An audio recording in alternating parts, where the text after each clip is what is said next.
Poliitika ei ole midagi kauget ja abstraktset.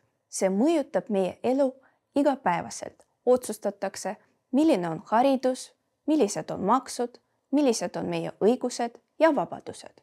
Aga kes teeb neid otsuseid?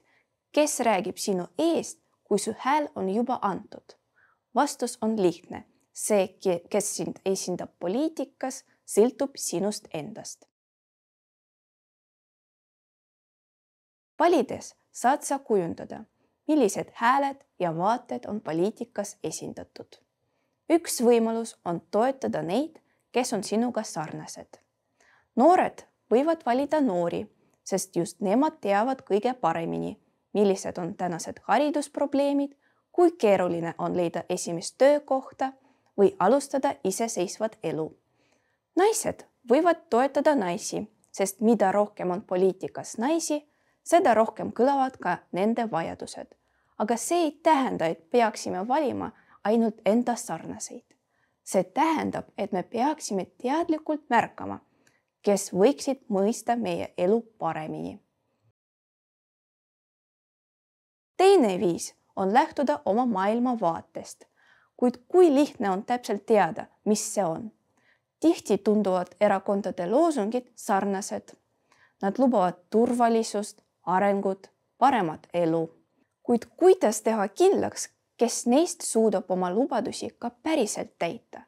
Siin on oluline süveneda ning jälgida, mida erakonnad on varem teinud, milliseid otsuseid langetanud. Poliitika ei ole ainult see, mida räägitakse enne valimisi, vaid ka see, mida tehakse ka pärast neid. Aga mis siis, kui sinu kandidaat ei saa Riigikokku? Kas peaminister ja valitsus esindavad sind ka siis, kui su hääl jäi opositsiooni? Tegelikult on opositsioon samuti oluline osa poliitilisest süsteemist.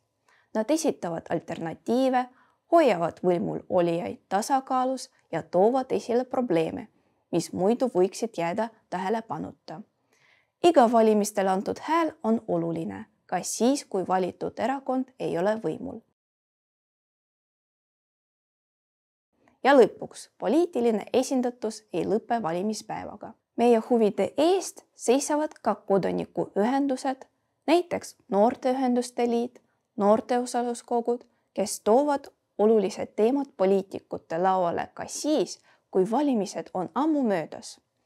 Sinu hääl ei kandu edasi ainult läbi valitud saadikute. See peegeldub ka aruteludes, petitsioonides ja ühiskondlikus aktiivsuses. Seega, kes esindab sind poliitikas? Vastus on selge. See sõltub sinust. Iga valik loeb, iga hääl kujundab tulevikku ja kui sa ei vali, siis teevad seda teised sinu eest.